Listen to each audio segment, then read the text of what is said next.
Good morning क्या रही है, आदत हो गई है। गुड मॉर्निंग बोलने की आदत हो गई है। गुड मॉर्निंग मेरे कैमरा फ़ोन के लेंस। तो ये वीडियो किसी को डेडिकेट नहीं कर रहा मैं, ऐसे ही मुझे कुछ चीज़ें याद आई। आज मुझे कुछ चीज़ें याद आई, तो उन्हीं के बारे में मैं बात कर रहा हूँ। तो ये जो बिंदी या तिलक लगा हुआ है येलो रंग का, तो इसी से शुरुआत करते हैं कि दक्षेश्वर नाम का एक टेम्पल है हरिद्वार में।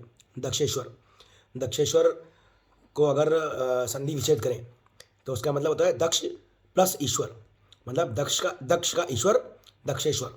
तो दक्षेश्वर का टेम्पल है वहाँ पे।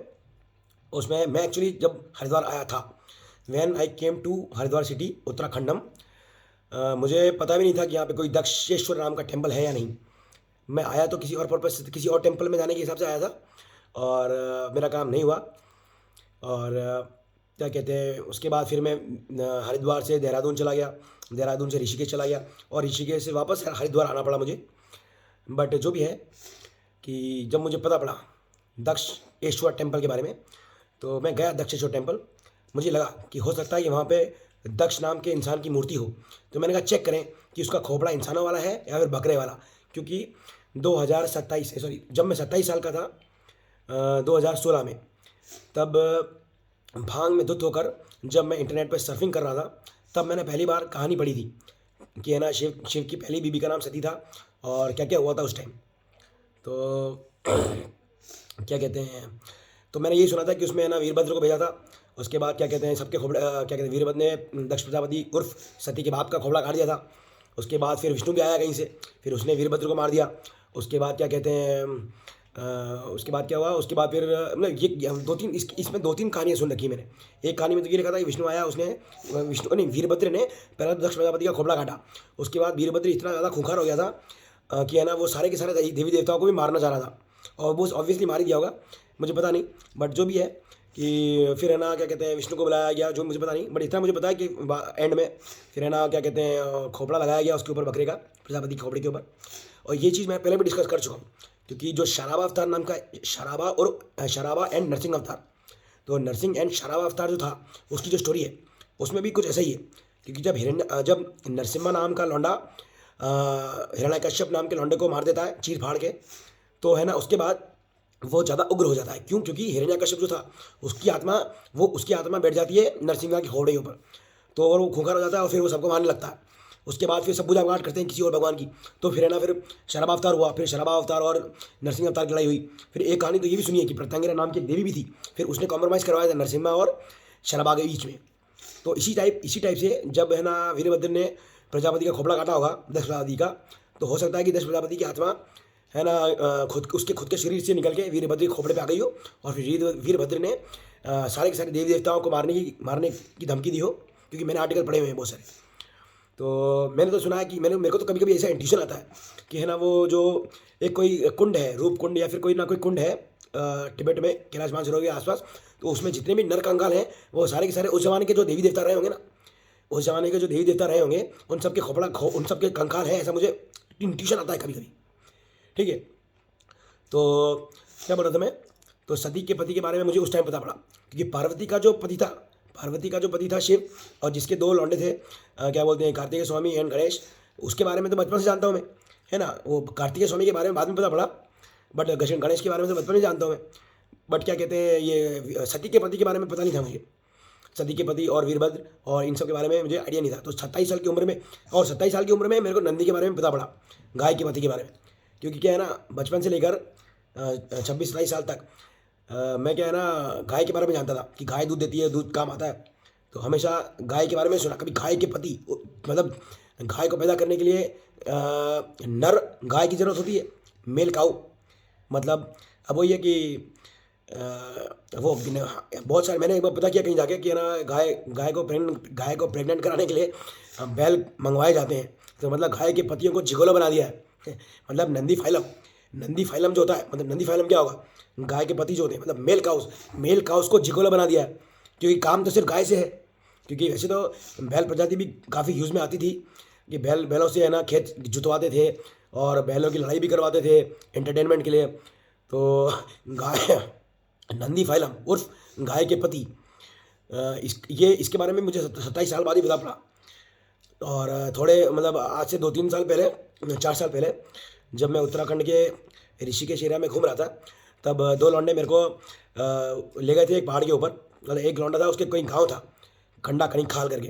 तो उसने बताया था कि जो सती थी वो जिस कुंड में कूद कर मरी या जो भी था, वो उसके गांव में है। खंडा कहीं खाल का नाम का गांव है, वहाँ पे वो कुंड अभी भी स्थापित है। और उस वहाँ पे कोई पंडित है, वो अभी भी विदाउट एनी मिस, क्या बोलते हैं, मिस, मतलब कि विदाउट एनी, मतलब मिस नहीं करता है वो, और हमेशा दिया जलाने जाता है वहाँ पे। तो वो कुंड तो मैं नहीं देख पाया, बट एक और कहानी सुनी मैंने फिर कि जब सती कूद गई थी उस कुंड में, जल रही होगी, तब है ना नंदी नाम का लौंडा जो बैल था, वो घुसा अंदर और फिर उसको उठा के लाया। इसलिए वो शायद हो सकता है कि इसलिए वो अर्ध जली हो, मतलब पूरी तरह जल नहीं पाई हो। क्यों पूरी तरह जल जाती तो सती का भी क्रियाक्रम हो जाता है ना, क्योंकि हिंदू कॉन्सेप्ट के अकॉर्डिंग तो क्रियाक्रम होना जरूरी है। तो बट उसका क्या क्रियाक्रम हो नहीं पाया, क्योंकि नंदी नाम का जो था वो उठा के ले आया था उसको, ऐसा सुना मैंने कहानी में। फिर बाद में क्या है, शिव नाम का लौंडा था, वो सती के अर्ध जले शरीर को ले लेके घूम रहा होगा, पता नहीं जो भी है। और इतना ज़्यादा डिटेल में तो मैं गया नहीं, बट जो भी आर्टिकल्स में पढ़ा। फिर विष्णु नाम का लौंडा आया, उसने सुदर्शन चक्र यूज़ करके सती के शरीर के बहुत सारे टुकड़े किए। कुछ बोलते हैं 21, कुछ बोलते हैं 50 टुकड़े, कुछ बोलते हैं 51 टुकड़े, कुछ बोलते हैं कि 52वां टुकड़ा शुक्र ग्रह पर जाकर गिरा। फिर एक और आर्टिकल पढ़ा, उसमें तो ये भी देखा मैंने 70-71 टुकड़े थे। कुछ टुकड़े तो श्रीलंका में भी गिरे, कुछ टुकड़े चाइना में भी गिरे। तो क्या है ना, कहानियाँ तो जिसको जितनी कहानियाँ बनाते। बट जो भी बात है कि सती का जो शरीर था, अगर उसका क्रियाक्रम ढंग से नहीं हो पाया, शक्तिपीठ तो बना दिया वहाँ पे, जहाँ जहाँ भी उसके शरीर के अंग गिरे वहाँ पर तांत्रिक जो शक्तिपीठ तो बनाई गई। बट क्या कहते हैं, आज तक मुझे भी एक सवाल, मैं वैसे देखा झग्गी वासुदेव से मैंने काफ़ी सवाल पूछे, बट उसने आंसर आज तक नहीं किया। तो मैंने उससे एक सवाल ये पूछा था कि जब सती मरी थी, मतलब हवन कुंड में खुदी थी, तब कहीं वो प्रेग्नेंट तो नहीं थी? ठीक है, तो मेरा फर्स्ट क्वेश्चन तो ये था। और दूसरा क्वेश्चन मेरा ये भी था कि है ना, अगर सती का क्रियाक्रम नहीं हो पाया हिंदू रीति रिवाजों के अनुसार, तो फिर सती की तो आत्मा की शांति हुई नहीं होगी। तो कुछ कहानियों में ये भी लिखा हुआ है कि सती का पुनर्जन्म हुआ पार्वती के रूप में। तो डाउट समझ में आ गया होगा कि सती का जब पुनर्जन्म हुआ ही नहीं, क्योंकि वो तो उसके तो क्या कहते हैं हिंदू रीति रिवाजों के अनुसार हुआ ही नहीं, क्या बोलते क्रियाक्रम, तो फिर सती का पुनर्जन्म पार्वती के रूप में हुआ तो हुआ कैसे? ठीक है, तो वैसे तो क्या लंबा वीडियो बनाने का मूड था मेरा, बट यह अपलोड करने की स्पीड इंडिया में नहीं है।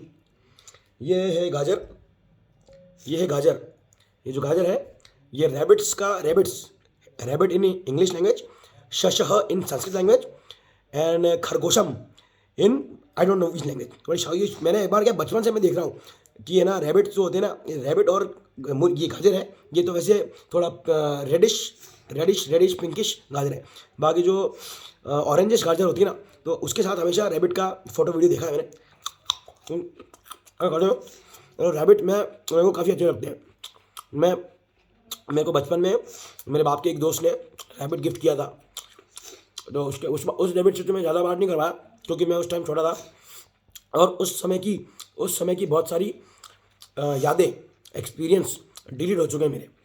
जैसे मैंने पहले ही बात करी थी मेमोरी डिलीशन का, तो मेरे साथ मेमोरी डिलीशन हो चुका है 1-2 बार। तो ये गाजर है, और ये है अगरबत्ती। इस अगरबत्ती, पहले तो बताऊंगा किस चीज़ की अगरबत्ती है। ये है अगरबत्ती कस्तूरी की। कस्तूरी, जब मैं नैनीताल जा रहा था, नैनीताल एक्चुअली क्या ना, जब मैं देहरादून आया था, देहरादून आने से जब मैं हिमाचल प्रदेश जाने वाला था, मतलब जब मैं सेकंड बार हिमाचल प्रदेश जाने वाला था, उदयपुर सिटी राजस्थान को मैंने जब पहली बार छोड़ा था 3 महीने के लिए, मतलब जब आइरिस गोल्डस्मिथ की मौत होने के बाद भीम सिंह चौहान की भी मौत हुई। चौहान बोल दिया मैंने, मेरे को अच्छा नहीं लगता चौहान वर्ड, राठौड़ बोलूँगा। तो जब मैंने भांग में धुत होकर कैंडल गीजिंग करी अपने बाप की मौत का बदला लेने के लिए, तो मेरी कुंडलिनी जागृत हुई और मूलाधार चक्र से डायरेक्ट त्रिनेत्र तक पहुंची, बीच के किसी चक्र पे रुकी नहीं वो। पहले मेरा मूलाधार अर्थात गणेश चक्र वो धंधना के हिला, और उसके बाद मेरा जो त्रिनेत्र है वो धंधना के हिला, और उसके बाद मेरे पीठ के पिछवाड़े से बहुत सारी सुइयाँ टाइप की चुई और कुछ एंटर हुआ मेरे अंदर। और उसके बाद मेरे अंदर उसी टाइम की बात है कि मुझे है ना आदि शंकराचार्य नाम के लौंडे पर बहुत गुस्सा आया, क्योंकि ऐसा बहुत बार हो चुका है मेरे साथ कि है ना मेरे अंदर पोजेशन हो जाता है। पोजेशन मतलब मेरी जो काया है उसके अंदर बहुत बार प्रवेश हो चुका है। और उस टाइम की बात है 2019 की, कि उससे पहले भी हुआ है। तो मुझे आदि शंकराचार्य पर बहुत गुस्सा आया। मुझे ये लगता था कि ये पर काया प्रवेश नाम की जो चीज़ है सिद्धि, वो आदि शंकराचार्य ने सबको सिखाई है। तो मुझे इसलिए इस आदि शंकराचार्य पर गुस्सा आता था कि आदि ऐसी चीज़ क्यों सिखाई, कितनी रिस्की और कितनी खराब चीज़ है। मतलब शनि महाराज का तो अस्तित्व खत्म कर दिया उसने, क्योंकि शनि महाराज क्या बोलता है, शनि महाराज ये बोलता है ना, कर्म जो बुरे करेगा उसका फल बुरे उसी को मिलेगा। तो एक बार बता, मान जो मेरे शरीर ने अगर कोई मेरे शरीर में घुसकर अगर मेरे शरीर के द्वारा बुरा कर्म करे तो फिर सजा किसको मिलनी चाहिए, मादच्चू। तो मतलब शनि महाराज की दुकान का धोखा कर दिया है। तो मेरे को गुस्सा आया आदि शंकराचार्य के ऊपर।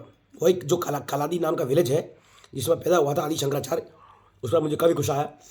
और मैंने ओम ह्रीम वगलामुखी आदि शंकराचार्य वाचम मुखम पदम तंबाई जीवाम कीले बुद्धि मिला से ही मोफट स्वाहा, ये मैंने मन में जपा।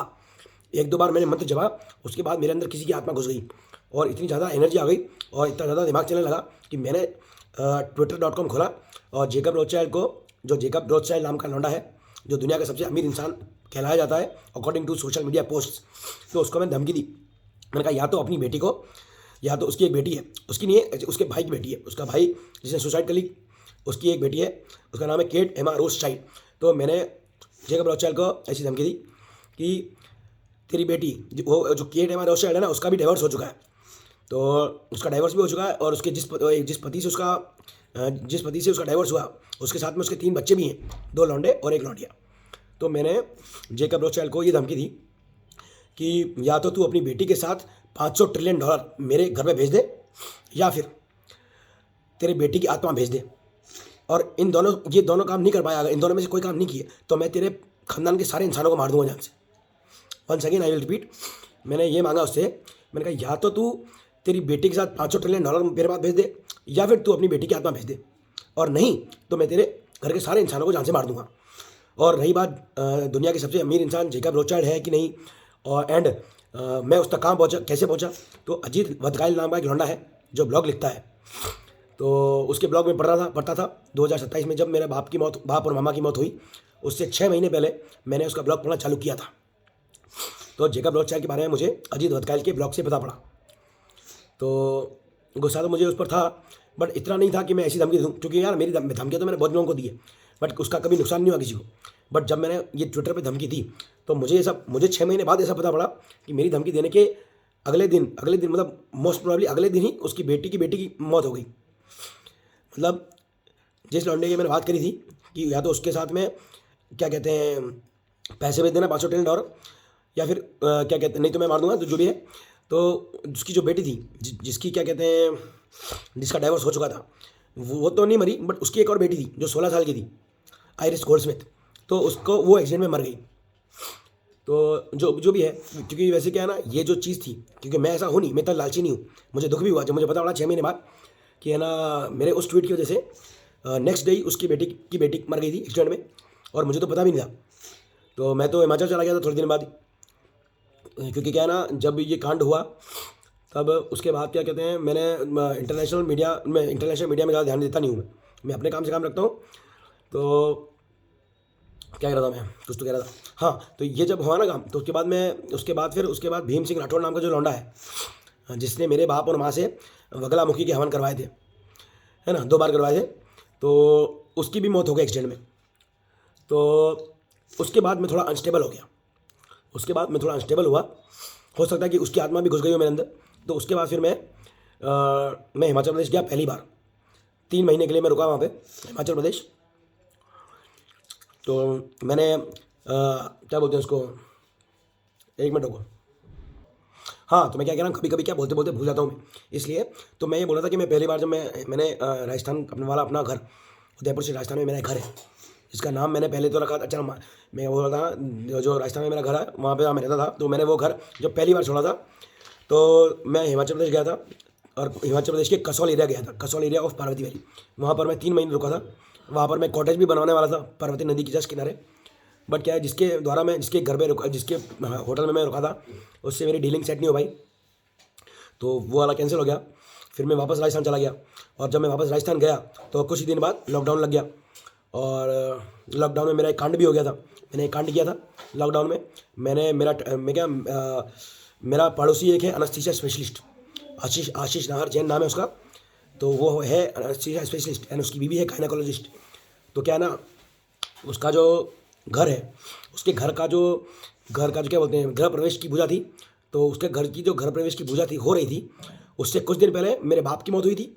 और जब वो पूजा करवा रहा था, खाना करवा रहा था, उस टाइम मेरे मामा अमेरिकन हॉस्पिटल में भर्ती था, है ना, और मर भी गया वो।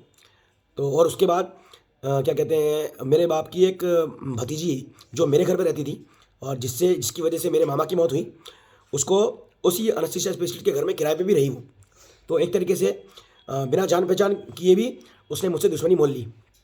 उस डॉक्टर फैमिली ने, anaesthesia specialist Ashish Nahar and gynaecologist, उसकी बीवी है रेनू जैन। तो पहली बार जब मैंने हिमाचल प्रदेश छोड़ा, पहली बार जब मैंने अपना घर छोड़ा और मैं हिमाचल प्रदेश गया, तो मैं 3 महीने के लिए वहाँ रुका और कॉटेज बनवाने की बात चल रही थी, बट बन नहीं पाया। तो फिर से मैं क्या कहते हैं अपने घर आ गया। और थोड़े दिन बाद ही लॉकडाउन लग गया। और लॉकडाउन जब लॉकडाउन चल रहा था, तो मेरे घर के पास में 2 चीज़ें ऐसी हैं जहाँ पर बहुत आवाज़ होती है। तो चर्च वाले जो है ना, वो तो आवाज़ करते थे काफ़ी, बट ओनली संडे को वो चर्च में सेरेमनी रखते थे, बेल्स बजाते थे। और उनके यहाँ पे कोई मलयालम भाषा, कोई भाषा में वो गाने गाते थे और हाउजी खेलते थे। तो उनकी भी मैंने 12 बजे रखी है। मेरे पास लाउड स्पीकर था, तो जब वो अपना कार्यक्रम करते थे तो मैं भी क्या कहते हैं बगलामुखी के मंत्र जपता था। कभी कुछ मैं बहुत मार चुका हूँ गाने सबकी।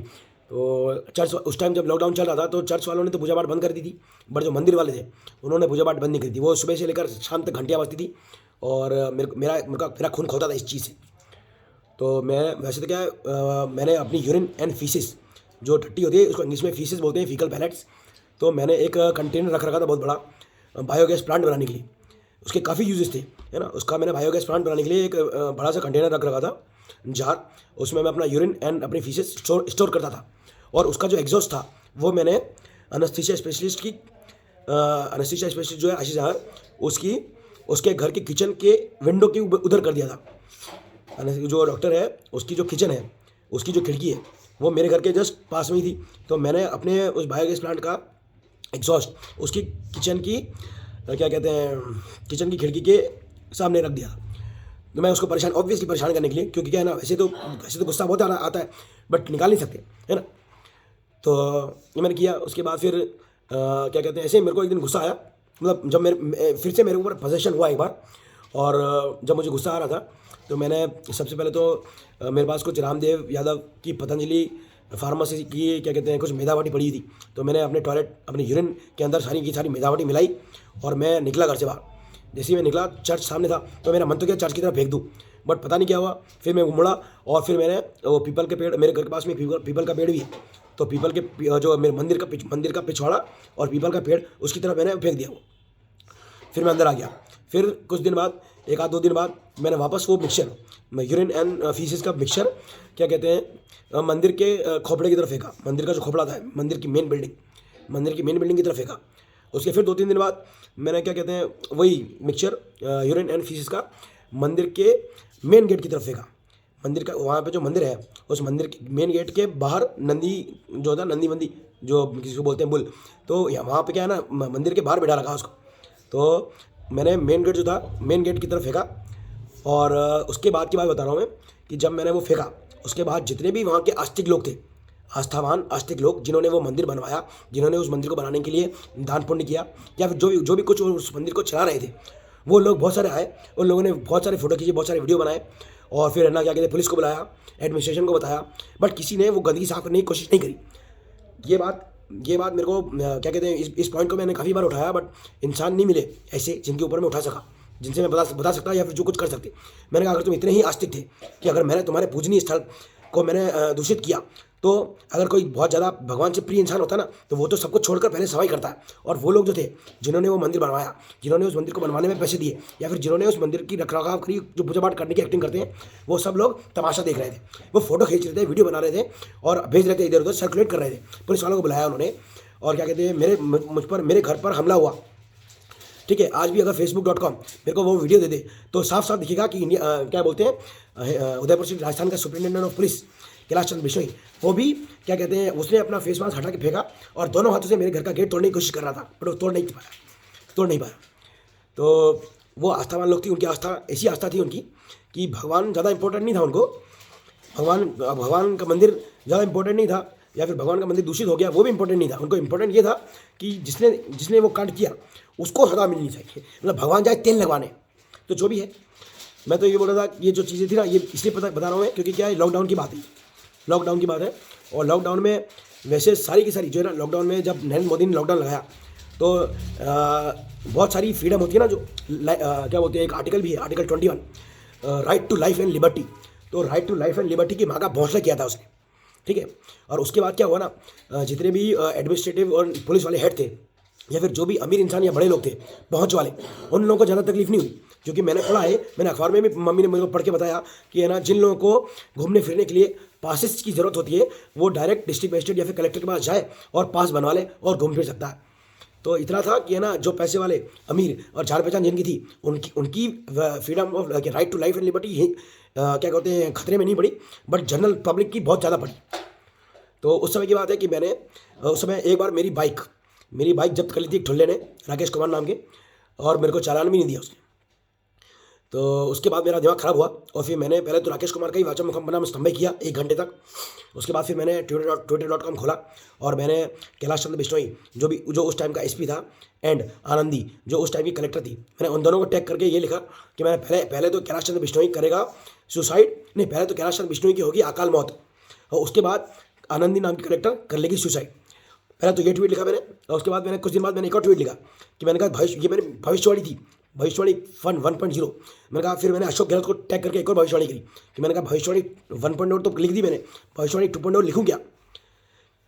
क्योंकि क्या, ज़्यादातर जो एडमिनिस्ट्रेटिव एंड पुलिस हेड होते हैं वो किसी न किसी पॉलिटिशियन की सुनते हैं। क्योंकि क्या है ना, एक ज़माने में मैं भी क्या कहते हैं, सिविल सर्विस की तैयारी कर रहा था हाई क्वालिटी टाइम पास के रूप में। तो उस टाइम मुझे पता पड़ गया था कि क्या कहते हैं हाथ जोड़ने पड़ते हैं, भीख मांगनी पड़ती है, क्या कहते हैं, किसी न किसी इंसान के सामने। तो उस टाइम मेरे को जब ये पता पड़ी थी तो मुझे इतना पता पड़ा था कि है ना, जो सिविल सर्विस वाले इंसान होते हैं वो पॉलिटिशियंस के आगे भीख मांगते हैं, और जो पॉलिटिशियंस होते हैं वो तांत्रिकों के आगे भीख मांगते हैं। तो मैंने कहा फिर मैं तांत्रिक ही बन जाता हूँ, वही बेटर है। तो मैंने अभी जो कहानी सुनाई लॉकडाउन की, तो लॉकडाउन की कहानी मैंने सुनी क्योंकि मैं जब पहली बार हिमाचल प्रदेश गया था तब मैंने भांग में धुत होकर, और वो भांग स्पेशली भांग नहीं थी, वो थी हैश, प्योर हैश। क्योंकि मुझे प्योर हैश ही अच्छा लगता है, मैं उसके अंदर टबैको वगैरह कुछ नहीं मिला था। तो प्योर हैश मैं फूकता भी हूँ एंड प्योर हैश मैं खाता भी हूँ। तो प्योर हैश में धुत होकर मैंने 3 महीने कैंडल गेजिंग भी करी है। तो उस टाइम की बात है, सितंबर की बात है, जिस टाइम क्या बोलते हैं, कोरोना नाम का जो कोविड-19 नाम का जो कोरोना वायरस है, वो जब पैदा हुआ था ना चाइना में, मैंने सुना है ऐसा कि चाइना नाम का एक कंट्री है जहाँ पर कोविड-19 नाम का कोरोना वायरस पैदा हुआ था। और उसके बाद क्या कहते हैं, तो हिमाचल प्रदेश से वापस जब मैं आया राजस्थान, उसके कुछ महीने बाद ही लॉकडाउन लग गया। और लॉकडाउन में मेरा ये जो कांड मैंने बताया, मलमूत्र विसर्जित किया मैंने फेंक कर हवा में, वो किया मैंने। उसके बाद पुलिस एंड एडमिनिस्ट्रेशन ने मुझे मानसिक विक्षिप्त, मेंटली अनस्टेबल घोषित किया, जिससे मुझे काफ़ी नुकसान हुआ और अभी तक हो रहा है। और उसके बाद मैंने फिर से हवन पूजन किए। उसके बाद मैंने बहुत सारे लोगों को जान से मारने के लिए मारण प्रयोग भी किए। हवन, पहले मैं हवन नहीं करता था, पहले मैं करता था candle gazing, mirror gazing and mantra chanting.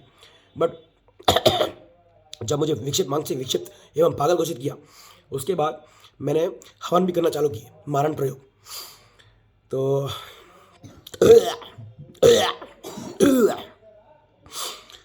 तो मैंने कैलाश चंद्र बिश्नोई, आनंदी, भूपेश माथुर एंड जो डीपी दादिश नाम का सर्कल इंस्पेक्टर था जो मुझे मेंटल हॉस्पिटल ले गया था, वो उसका, साथ में क्या कहते हैं, जो वहाँ का एचओडी था साइकेट्री वार्ड का, सुशील खेराड़े, उसका, और जो एक क्या कहते हैं रेजिडेंट डॉक्टर था अमित झाकड़, जिसने मुझे ये बोला था कि अगर आप, मैं एक्चुअली क्या, उन्होंने मुझे 5 दिन बाद छोड़ तो दिया और मुझे दवाई प्रिस्क्राइब कर दी, और उन्होंने मुझे बोला कि दवाई ले ले, 10 दिन की दवाई दी उन्होंने।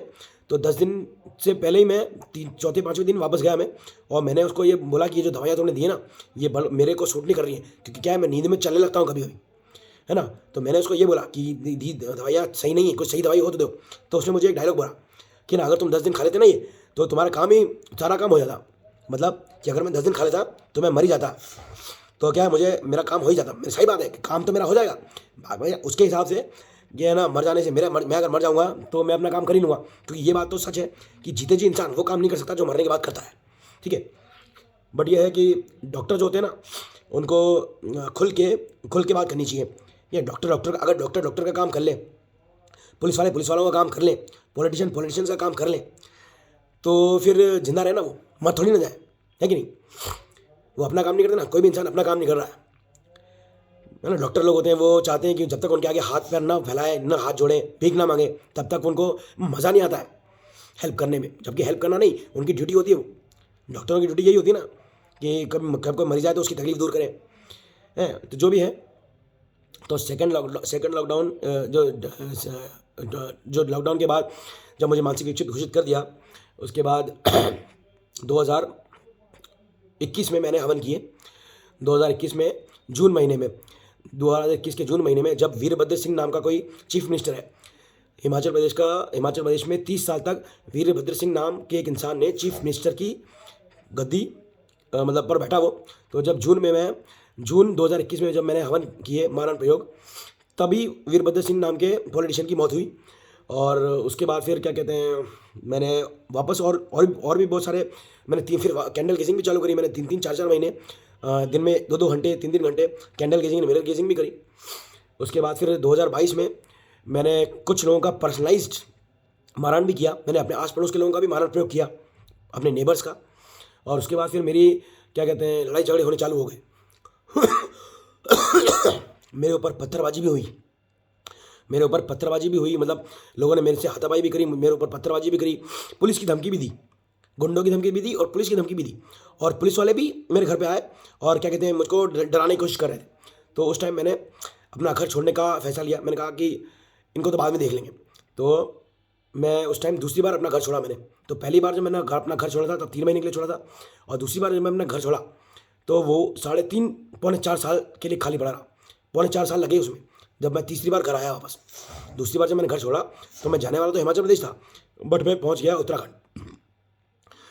और देहरादून रुका मैं। देहरादून में मैंने स्टे किया। मम्मी को मैंने देहरादून में एक जगह रखा, एक सीनियर लिविंग रिटायरमेंट होम में। उसके बाद फिर मैं बाइक रेंट पे बाइक लेकर काफ़ी उत्तराखंड घूमा। मैंने सोचा कि किसी नदी किनारे कोई जगह मिल जाए जहाँ पर मैं अपना छोटा सा आश्रम टाइप की कुटिया बनाऊँ, रहूँ और हवन ववन करूँ। उन लोगों का मारण प्रयोग करूँ जिनकी वजह से मेरा घर छूट गया, जिन्होंने कि उस एरिया के पुलिस एडमिनिस्ट्रेशन के साथ साथ उस एरिया के लोग जो मेरे ऊपर हाथापाई भी कर रहे थे और पत्थरबाजी भी करी, और जिन्होंने मुझे पुलिस की और गुंडों की धमकी भी दी। और मैं साथ उस एरिया के भूत प्रेत डिसएम्बॉडीड बींग्स वो भी मेरे साथ में नहीं थे।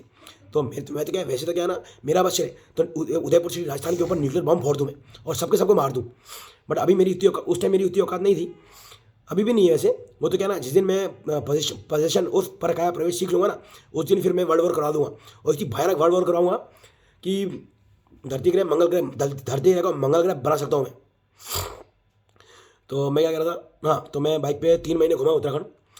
काफ़ी जगह मैंने रेट पूछी ज़मीन की, कहीं पे कुछ सेटल नहीं हो पाया। इसके बाद क्या कहते हैं, मैं हिमाचल प्रदेश निकल गया। मैं ऋषिकेश में मैं एक जगह में फाइनल होने वाली थी जहाँ पर मैं हवन करने वाला था। तो वहाँ पर भी मेरी लड़ाई झगड़े हो गए और मैं वहाँ से हिमाचल चला गया। फिर हिमाचल गया, वहाँ पर मैंने 3-4 दिन हवन किए और फिर मैं अनस्टेबल हुआ।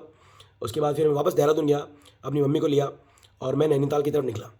तो जब मैं नैनीताल की तरफ जा रहा था तो नैनीताल से पहले पड़ा रामनगर, जहाँ पर है जिम कॉर्बेट नेशनल पार्क। तो जब मुझे ये पता पड़ा कि जिम कॉर्बेट नेशनल पार्क नाम का नेशनल पार्क रामनगर में है और नैनीताल से पहले ही है, तो मैंने ट्रिप कैंसिल कर दी नैनीताल की और मैं रामनगर ही रुक गया। और रामनगर में जिम कॉर्बेट नेशनल पार्क में एक रिजॉर्ट था, टाइगर हट रिजॉर्ट। वहाँ पर मैं काफ़ी दिन रहा, 10-15 दिन, क्योंकि मुझे जंगल और जानवरों से काफ़ी विशिष्ट प्रेम है, ठीक है। तो मैं वहाँ पे रुका जब, तो मैंने रामनगर तो घुमा।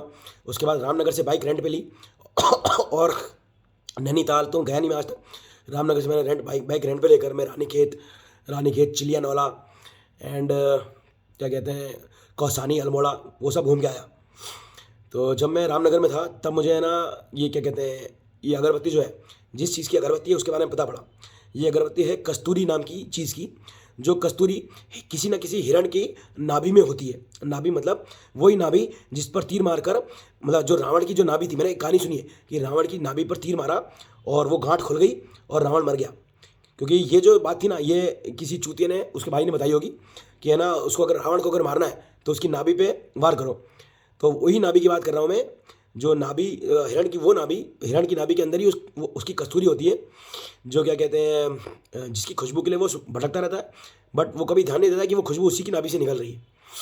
तो मैं जब बाइक रेंट पे लेकर घूमा तो रानी खेत नाम का एक एरिया है, उसके अंदर एक छोटा सा गाँव है चिलिया नौला। चिलिया नौला, वहाँ पर एक छोटा सा मंदिर है हैड़ा खान बाबा का।